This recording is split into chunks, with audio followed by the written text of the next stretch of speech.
Tingnan nyo ha. Ginapangan na ng ano tong ginawa natin ano. Bakod. Ginapangan na siya ng mga damo.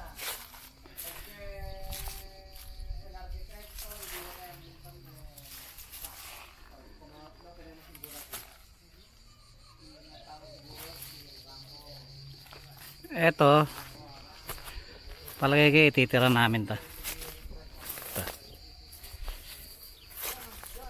Lalakihin namin to para medyo may takip-takip lang konti. Tatanggalin lang natin ito mga damo na to. Eto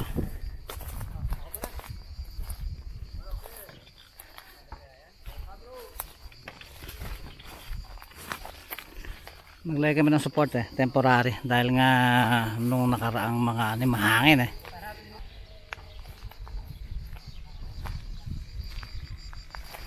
ito papalakihin natin to.